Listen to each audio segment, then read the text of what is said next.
This is EARL Nightingale. I'd like to tell you about the strangest secret in the world.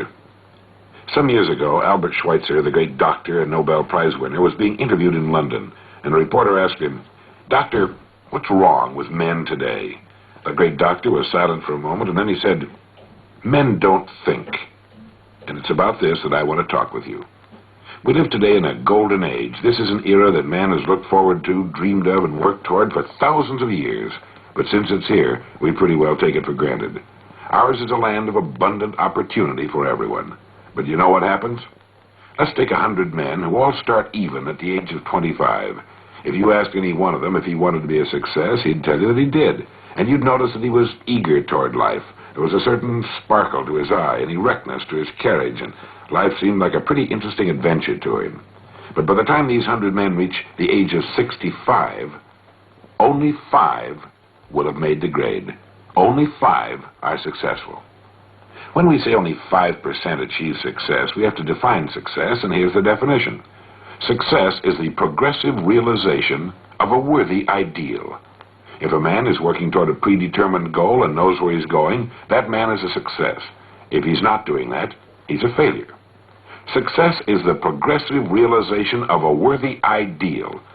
Rollo May, the distinguished psychiatrist, wrote a wonderful book called Man's Search for Himself. And in this book he says, the opposite of courage in our society is not cowardice, it's conformity. A survey was made one time that covered a lot of men, working men, and these men were asked, why do you work? Why do you get up in the morning? 19 out of 20 had no idea. They simply said, everyone goes to work in the morning, and that's the reason they do it, because everyone else is doing it. And there you have the trouble today. It's conformity. People acting like everyone else without knowing why, without knowing where they're going.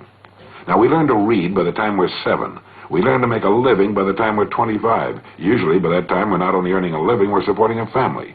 And yet, by the time they're 65, the great majority hasn't learned how to become financially independent in the richest land that has ever been known. Why? They conform. They're acting like the wrong percentage group, the 95% who don't succeed. Why do these people conform? Well, let's get back to our definition of success. Who succeeds? The only man who succeeds is the man who is progressively realizing a worthy ideal. He's the man who says, I'm going to become this, and then begins to work toward that goal. He succeeds because he knows where he's going. Think of a ship leaving a harbor, and think of it with a complete voyage all mapped out and planned. The captain and crew know exactly where the ship is going and how long it will take. It has a definite goal, and it will reach that goal. Now let's take another ship, just like the first, only let's not put a crew on it, or a captain at the helm. Let's give it no aiming point, no goal, no destination. We just start the engines and let it go. I think you'll agree with me that if it gets out of the harbor at all, it will wind up on some deserted beach, a derelict. It can't go anyplace because it has no destination and no guidance. And it's the same with a human being. I'll tell you who the successful people are. A success is the school teacher who's teaching school because that's what he or she wanted to do. The success is the woman who's a wife and mother because she wanted to become a wife and mother and is doing a great job of it. The success is the man who runs the corner gas station because that's what he wants to do. The success is the successful salesman who wants to become a top-notch salesman and grow and build with his organization. A success is anyone who is doing deliberately a predetermined job because that's what he decided to do deliberately. But only 1 out of 20 does that. That's why today there really isn't any competition unless we make it for ourselves. Instead of competing, all we have to do is create. For 20 years, I looked for the key which would determine what would happen to a human being. Was there a key, I wanted to know, which would make the future a promise that we could foretell to a large extent? Was there a key that could guarantee a person's becoming successful if he only knew about it and knew how to use it? Well, there is such a key, and I've found it. Here's the key to success, and the key to failure. We become what we think about. Now let me say that again. We become what we think about. Throughout all history, the great wise men and teachers, philosophers and prophets have disagreed with one another on many different things. It's only on this one point that they're in complete and unanimous agreement. Buddha said, all we are is what we've thought about. Marcus Aurelius said, a man's life is what his thoughts make of it. Disraeli said, everything comes if a man will only wait. I've brought myself by long meditation to the conviction that a human being with a settled purpose must accomplish it, and that nothing can resist a will that will stake even existence for its fulfillment. Ralph Waldo Emerson said this, "A man is what he thinks about all day long." William James said, "The greatest discovery of my generation is that human beings can alter their lives by altering their attitudes of mind." And George Bernard Shaw said, "People are always blaming their circumstances for what they are. I don't believe in circumstances. The people who get on in this world are the people who get up and look for the circumstances they want, and if they can't find them, make them." Well, it's pretty apparent, isn't it? We become what we think about. It stands to reason that a person who's thinking about a definite and worthwhile goal is going to reach it, because that's what he's thinking about, and we become what we think about. Conversely, the man who has no goal, who doesn't know where he's going, and whose thoughts must therefore be thoughts of confusion and anxiety and fear and worry, becomes what he thinks about.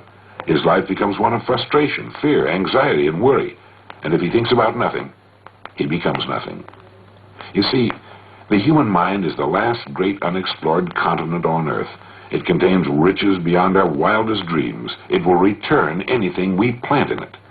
Now, you might say, but if that's true, why don't people use their minds more? Why don't they till their fertile mental soil? We have the answer to that, too. Our mind comes as standard equipment at birth. It's free, and things that are given to us for nothing we place little value upon. Things that we pay money for, we value. The paradox is that exactly the reverse is true. Everything that's really worthwhile in life came to us free. Our minds, our souls, our bodies, our hopes, our dreams, our ambitions, our intelligence, our love of our families and children and friends. All these priceless possessions are free. But the things that cost us money are actually very cheap and can be replaced at any time. A good man can be completely wiped out and make another fortune. He can do that several times. Even if our homes burn down, we can rebuild them. But the things we got for nothing, the really valuable possessions, we can never replace. The human mind isn't used merely because we take it for granted. It can do any kind of a job we assign to it, but generally speaking, we use it for little jobs instead of big important ones. Universities tell us that most of us are operating on about 10% of our abilities. Decide now, what is it you want? Plant your goal in your mind. Give yourself direction and a destination. It's the most important decision you'll ever make in your life. You see, the very law that gives us success is a two-edged sword. We must control our thinking. The same rule that can lead a man to a life of success, wealth, happiness, and all the things he's dreamed of for himself and his family, that very same law can lead him into the gutter. It's all in how he uses it, for good or bad. This is the strangest secret in the world. Remember these words from the Sermon on the Mount, and remember them well. Keep them constantly before you. Ask, and it shall be given you. Seek, and ye shall find. Knock, and it shall be opened unto you. For every one that asketh receiveth, and he that seeketh findeth, and to him that knocketh it shall be opened. It's as marvelous and as simple as that. In fact, it's so simple that in our seemingly complicated world, it's difficult for an adult to understand that all he needs is a purpose and faith. Above all, don't worry. Worry brings fear, and fear is crippling. The only thing that can cause you to worry is trying to do it all yourself. Know that all you have to do is hold your goal before you. Everything else will take care of itself. Remember also to keep calm and cheerful. Don't let petty things annoy you and get you off course. Prosperity is founded upon a law of mutual exchange. Any person who contributes to prosperity must prosper in turn himself. Sometimes the return will not come from those you serve, but it must come to you from someplace, for that's the law. For every action, there is an equal and opposite reaction. There are no exceptions to a law. You can drive down any street in America, and from your car estimate the service that's being rendered by the people living on that street. Had you ever thought of this yardstick before? It's interesting. Once this law is fully understood, any thinking person can tell his own fortune. If he wants more, he must be of more service to those from whom he receives his return. If he wants less, he has only to reduce this service. This is the price you must pay for what you want. If you believe you can enrich yourself by deluding others, you can end only by deluding yourself. It may take some time, but just as surely as you breathe, you'll get back what you put out. The prisons and the streets where the lonely walk are filled with people who tried to make new laws just for themselves. We may sometimes avoid the laws of men, but there are greater laws that can't be broken. One time I heard Grove Patterson, the editor-in-chief of the Toledo Daily Blade, make a speech. And as he concluded his speech, he said something that I've never forgotten. He said, "My years in the newspaper business have convinced me of several things. Among them, that people are basically good, and that we came from someplace and we're going someplace. So we should make our time here an exciting adventure. The architect of the universe didn't build a stairway leading nowhere." And the greatest teacher of all, the carpenter from the plains of Galilee, gave us the secret time and time again. As ye believe, so shall it be done unto you.